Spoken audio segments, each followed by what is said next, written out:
publication des décrets d'application. Ne pensez-vous pas qu'il y a quelque part un blocage?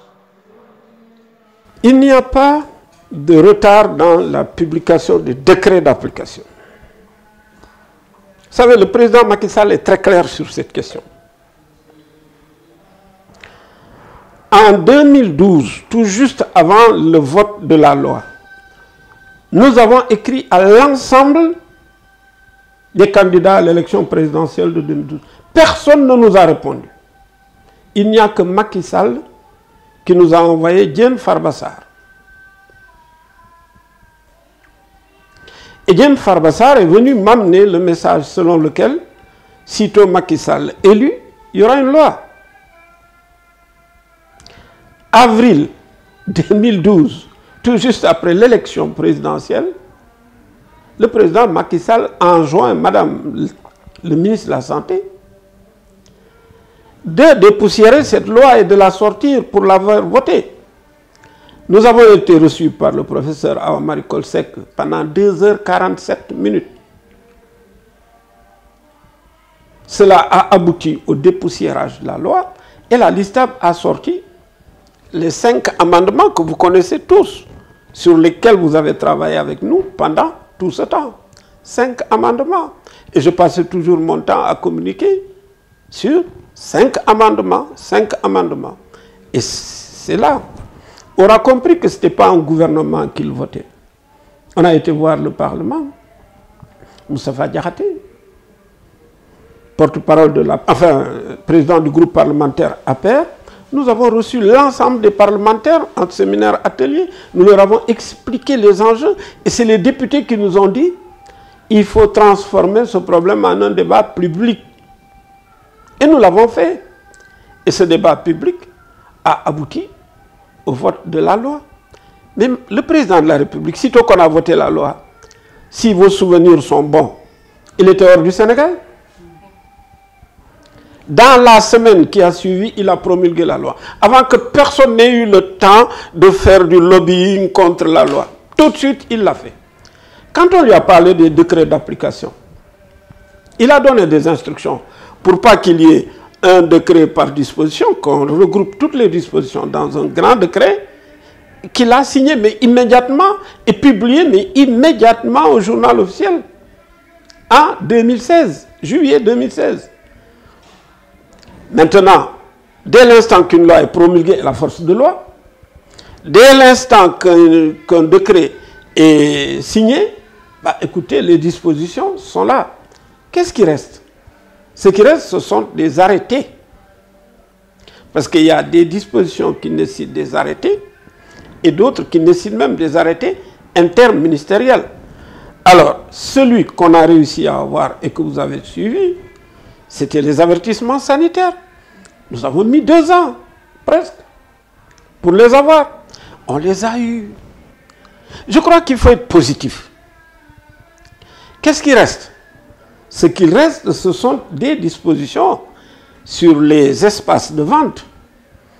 Normalement, on ne devrait plus vendre le tabac en détail dans des boutiques. On doit désormais les vendre dans des kiosques dédiés ou en tout cas dans des zones de vente dédiées. Il y a besoin d'agir sur les arômes, sur la choucha, sur la cigarette électronique et sur plein de choses comme celle-là. Mais c'est ça qui m'intéresse moi. Mais ce n'est pas les présidents ou Gaye vice-président ou à tel poste ou tel autre poste. Ce qui m'importe aujourd'hui, c'est cela. Maintenant, ceux qui réellement veulent se battre contre le tabagisme, mais qui viennent dans cette bataille-là, qu'on en soit le premier, le deuxième ou le dernier, on s'en fout. Mais l'essentiel, c'est que ce soit fait. Vous avez bien vu que récemment, j'ai compris. Et je vais dans des actions de terrain. Vous savez ce que j'ai fait? J'ai pris toute une délégation d'individus et nous avons décentralisé toute cette affaire. À Tambacounda. Et on a atteint différentes personnes. On a atteint les médecins et tout le personnel de soins. On les a formés pour que désormais, s'il y a un fumeur qui veut s'arrêter, qu'on puisse l'aider. On a été dans les lycées. On a fédéré les lycées de Tamba et les collèges. On les a tous mis dans un endroit. On a fait le travail. On a été voir le préfet, on a été voir le gouverneur, on a été voir le commandant de la zone militaire pour que toutes ces personnes se regroupent pour pouvoir faire appliquer l'interdiction de fumer dans les lieux publics et les lieux ouverts au public. D'accord? On est en train de travailler pour demain après-midi, pour aller encore rencontrer les forces de défense et de sécurité, pour dire qu'on va former les policiers et les gendarmes, pour que ceux-là puissent faire appliquer la loi. Madame, vous comprenez parfaitement que quand on fait toutes ces choses-là, honnêtement, quand on vient me parler d'un problème où Monsieur X, Madame Y ou Mademoiselle Z veulent un poste de X, Y ou Z, cela ne m'intéresse pas du tout. D'accord. Mais docteur, en vous entendant parler, on sent que le taux qui est corsé autour des hôteliers est en train de desserrer quelque part par des gens qui les ont reçus. Est-ce qu'il y a une politique de 2 poids 2 mesures qui est derrière ça? Est-ce que vous faites allusion au programme national tabac? Quiconque essaie d'y pousser retrouvera devant sa personne tous les acteurs de la première heure, les acteurs de la deuxième heure et les acteurs de la dernière heure et enfin l'autorité administrative. Le président de la République, autorité suprême, chef suprême des armées et des forces de défense et de sécurité, a dit, et c'est clair,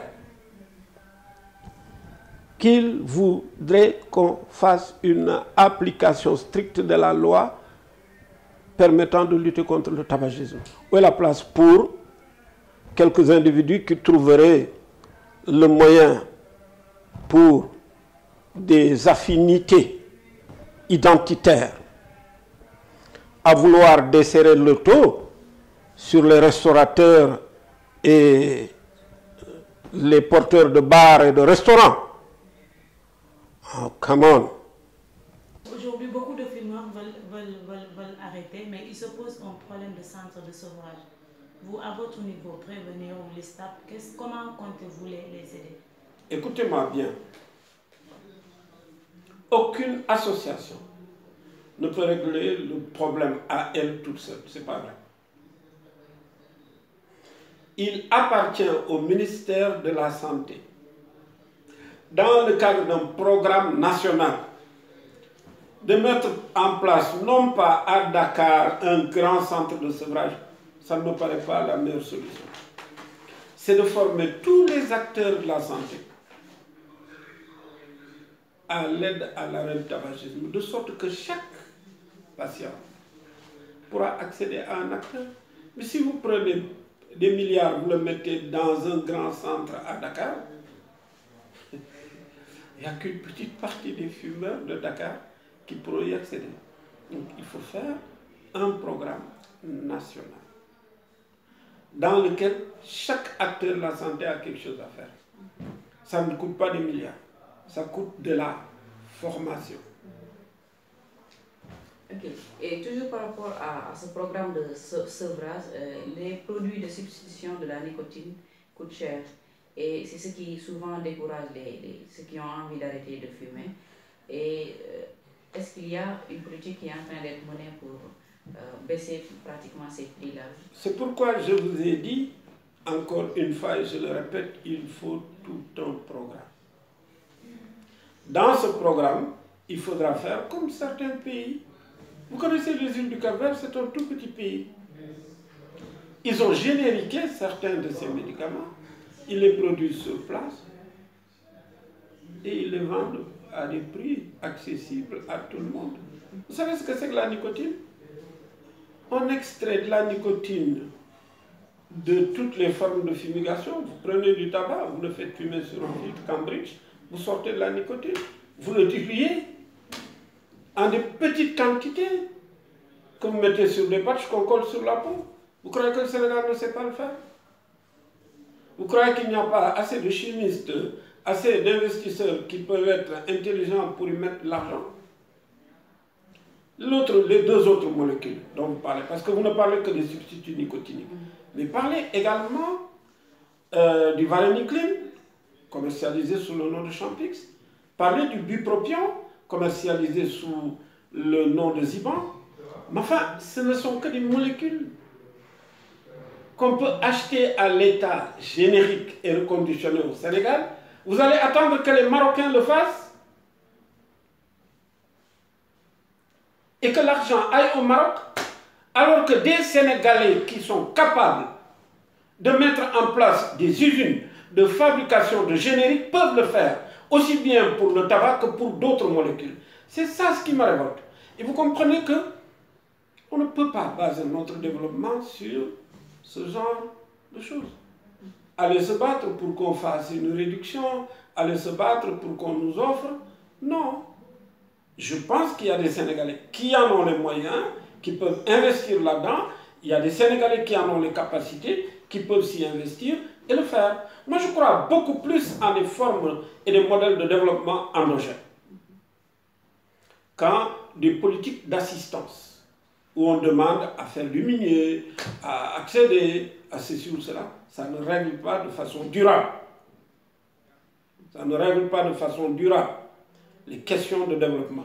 Non pas seulement du tabagisme ou du cancer, mais de tout. Et vous savez, le discours que j'ai tenu à Tambacounda, qui est un discours un peu volontariste, est-ce que vous croyez honnêtement que l'application de la lutte contre le tabagisme doit attendre que Omar Ba et le PNLT soient moins complaisants avec l'industrie du tabac ou pas? Chaque directeur d'établissement dispose d'une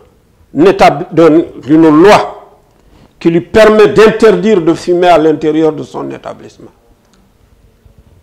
Mais alors, et si la directrice ou le directeur de l'établissement disait, conformément à la loi, voilà un texte interdisant dans mon école ou dans mon lycée qu'on le fasse. Vous comprenez que le problème est réglé. Si chaque patron d'une administration, quelle qu'elle soit, prend une note de service pour dire, conformément aux dispositions de la loi, personne ne fumera ici dans cette entreprise-là. Vous croyez que ça a besoin que le ministre de l'Intérieur fasse, je ne sais pas moi, des arrêtés 1000 ou machin? Mais si chaque Sénégalais éduquait ses enfants, vous croyez que mes deux garçons vont se lever du jour au lendemain pour aller acheter de la cigarette? Mais commençons d'abord par nous-mêmes. Et c'est là le problème du Sénégal et des Sénégalais. On attend toujours tout des autres. Commençons par nous. Chez moi, personne n'entre avec du tabagisme. Ici, vous ne verrez personne fumer dans cet endroit. Vous ne verrez personne fumer dans la clinique où j'exerce. Dans les lieux où moi je travaille. Vous ne verrez personne fumer dans un amphithéâtre dans lequel je donne un cours. Il appartiendra à chaque Sénégalais de prendre ses responsabilités. Et ce jour-là, seulement, ce jour-là, on réglera tous les problèmes dans la lutte contre le tabac et dans la lutte contre le cancer.